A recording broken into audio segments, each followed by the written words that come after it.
This morning we are chatting with Deneka Thomas, and she's the new champion of the First Citizens National Poetry Slam and the winner of $50,000, courtesy title sponsor First Citizens.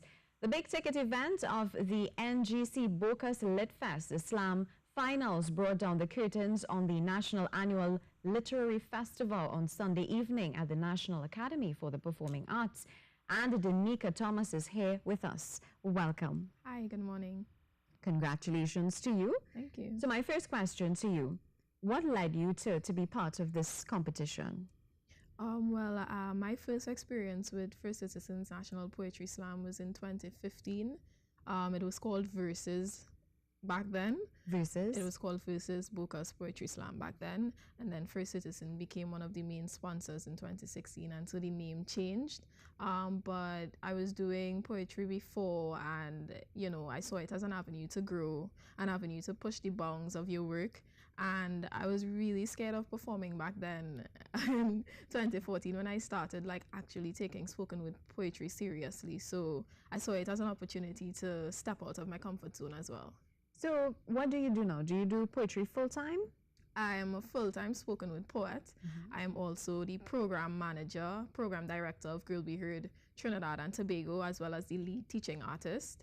And well, I'm a writer as well. So I do those three things every day from morning to night.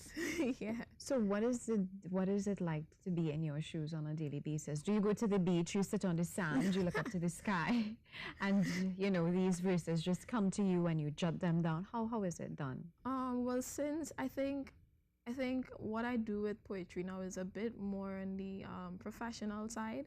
So before I took the jobs that I do have now, and before I developed in this way, it was a bit more laissez-faire.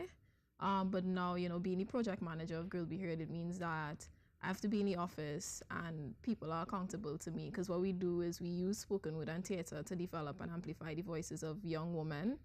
We're currently in Bishop Centenary. We just had our show 2 weeks ago, the first show for the girls. And as a spoken word poet, I work closely with the Two Cents movement, so that involves school tour and a lot of training sessions, a lot of workshops, and writing with purpose, I guess. So you have to continue writing like on a daily basis, and make sure that we have content for a lot of the issues that happening like right now. I love that. The fact that you said you write with a purpose. Yeah. So you have to be on top of things. Yes. So you read a lot, you listen to the news, you look at our program. I read a lot. Currently I'm on a lot of anthologies. I'm currently reading a book from Vani Capildeo. And so that helps me because I'm also writing work for the page, and I've been published online on a few literary magazines. So it's a mixture of spoken word and it's a mixture of work for the page. I watch the news, just old talk with friends, like anything really to kind of like just keep current. And what would you say makes a good poet? A good poet is I think first it starts with just the passion of wanting to be a writer and a spoken word poet on the whole, because I mean, it's hard. That's a hard question. That's a really hard question, because different poets bring different things and different styles to the art form. So there are poets who they like to hold on to the metaphor, like myself. I really love the metaphor. I love personifying things and speaking through different things. But then there are poets who really like wordplay, and there are poets who like rhyme. So a good poet is somebody who really finds their strength in all of that, in all of the madness, find their strength and stick to it and master it, whatever that is. You said it's a hard question, but you answered it really well. Thank you. Now, I want to talk a little bit about the spoken word aspect of it. So you write the poetry, and there you are expressing it a certain way. Yeah. Do you have challenges expressing what you write?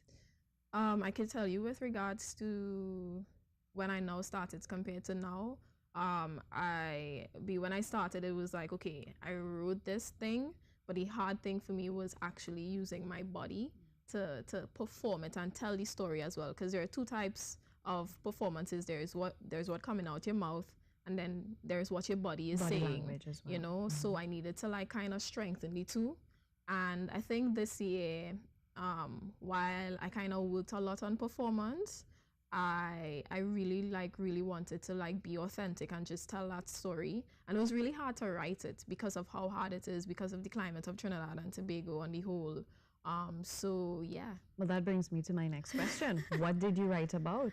I wrote about the experience of what it's like for LGBT personals to be in the closet. Yes. And I wrote it from the closet's perspective. So the closet is telling the story of the various bodies that it has occupied, and how dangerous that is and how uncomfortable that is for that person. What sort of research would have gone into putting together this piece?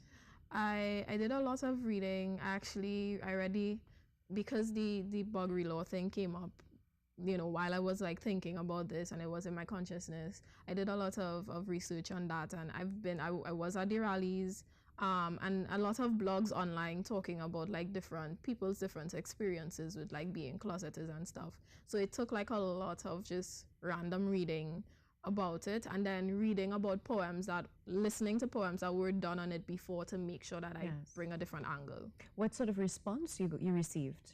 With the poems? Yes. Well, I heard people cried.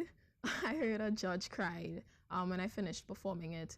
Funny enough, like last week, before I did the piece and I sent it to one of my mentors, she basically was like, I can't believe you did this, you know. She said it was the first time she ever cried while editing a poem. Well, I hope you don't make me cry this morning, but I'd like to ask you to perhaps, you know, give us a few lines from that. Sure, no? Yeah. Okay. At the end of the medieval period, I was built into houses, constructed into bedrooms. My sole purpose was to be a prayer place, a keepsake, a place where people could go and meditate.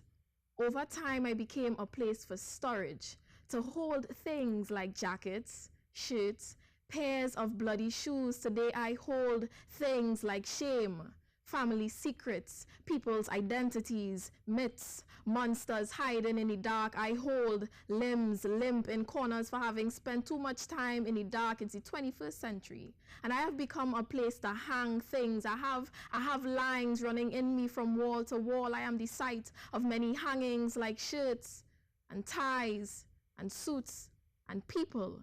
I hang actual bodies. I hold them hostage. I hold the children with too much spectrum mixed into their skin because their parents treat them like hobbits, like Hunchback of Notre Dame, like Harry Potter made to live beneath a staircase because his uncle and his uncle's wife were too afraid that he cast a spell and turned everything and everyone into glitter. And I'll stop there for now. Lovely, lovely. Yeah. How long did it take you to put that together? Months. Yeah. So you would do piece by piece as it comes to you? Yeah, well, I knew finals was coming up, and I had my semi-finals piece, which was entitled Duends. I had that piece written last finals. Yes. And so I spent the past couple of months just kind of editing it and redefining it and cutting it down because the 3 minutes time limit was serious, and we had to stick to that. And I started writing this poem like since around January. It's been there, it's been in my mind. It was just a matter of like getting it out. Wow, awesome. So what are you working on currently? Currently we're moving into like the latter half of the program with Girl Be Heard.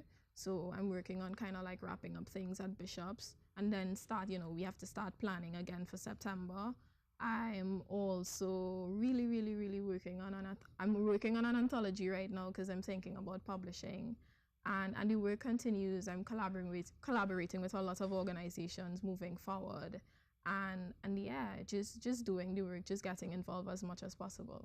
Talent at its very best. We'd like to thank you so much for taking the time to chat with us, and congratulations once again. Thank you. Keep up the excellent work. News is up next. Stay tuned.